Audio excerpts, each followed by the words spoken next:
Oh, I need the clicker. This one? Yep. Yes. Okay. Okay.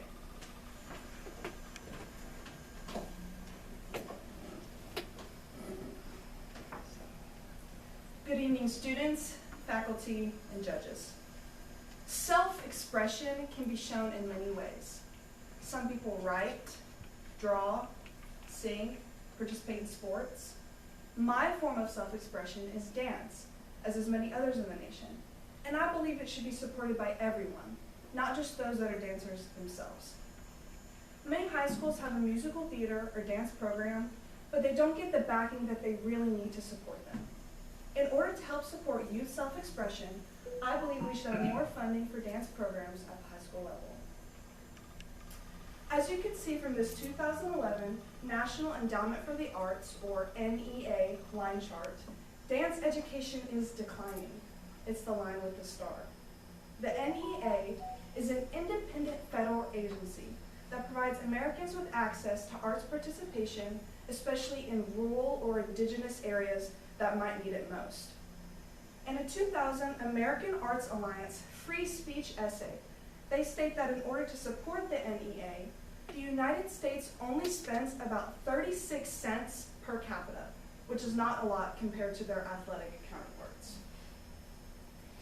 According to Alan Greenblatt, in a 2017 report titled Funding the Arts, Trump's administration threatened to pull all funding from federal art associations as it was seen as a non-essential expense. This is essential. Without dance youth education, all industries will suffer, not just the entertainment industry. The American Arts Alliance state that the arts help prepare the upcoming workforce by developing their problem-solving, communication skills, and by expanding their creativity. These qualities are essential for any type of job, and by supporting the arts, you are supporting a well-rounded workforce.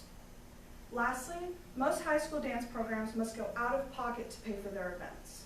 I know at my high school, although we have fundraisers, most didn't get the goal that we needed to have, so we had to go out of pocket to pay for things like costumes or props, which can be very expensive very quickly. Now that you see the need for funding, I'd like to show how everyone in here can help support dance education, even if it's just a small act.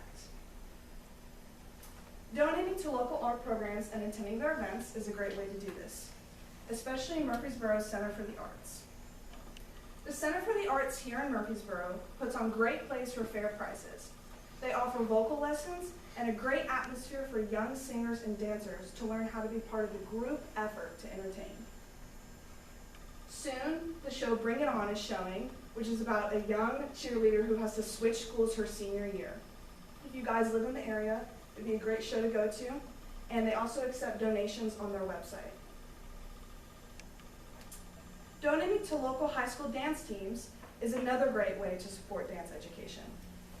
I know there's a lot of schools around here like Siegel and Blackman High that have fantastic dance teams that could really use this funding.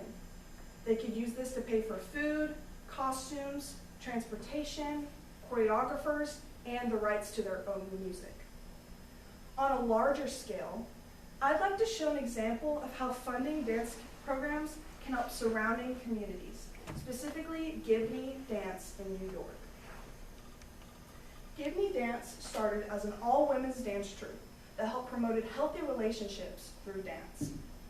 According to a 2014 New York Times article by Sarah Buckley, the Agnes Veris Trust donated $3 million to Give Me Dance to help them fight against bankruptcy. With this funding, they restored 36,000 square feet and maintained their community action program, which helps work with domestic abuse survivors and their families. This photograph is from the Give Me Dance website, and it shows their Hands Are for Holding program, which uses dance to address healthy relationships. Being knowledgeable about how you can support these programs is important, and I would like to explain why. Arts education has been debated to improve academic performance. In a 2012 report by Beth Baker titled Arts Education, she correlates graduation rates in New York City schools to the access of art resources. And sure enough, higher the graduation rates, the the more access to arts education that they had. In this 2018 bar graph from the Americans for the Arts, you can see that over half of these people believe that arts education should be part of a K-12 schooling for students. Dance also helps strengthen sociality. Obviously, partner and group dancing are very collaborative, so communication is needed, but even posting online and communicating with other dancers is a great way to be social. Lastly, dancing can promote physical health. This point is abundantly clear. In schools, I believe we should have a dance class that counts as a PE credit, just like weightlifting counts for athletics. Richard Berman states in a 2006 essay titled "A Lack of Physical Activity Causes Obesity" that schools have started focusing their budget on reading and math, with only 21% of American adolescents participating in a PE class. I feel like a dance class can make this more fun and exciting for students.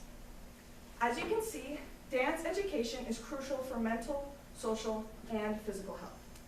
For these reasons, there should be more funding for dance programs at the high school level. This funding can allow schools to be able to offer these classes, allow for youth self-expression, improve academic performance, and promote social and physical health. I hope that you all attend at least one event or donate if you can. And I know from personal experience, looking out into the audience and seeing people there can mean so much more than you could ever know. Let's continue to support dance youth education together. Thank you.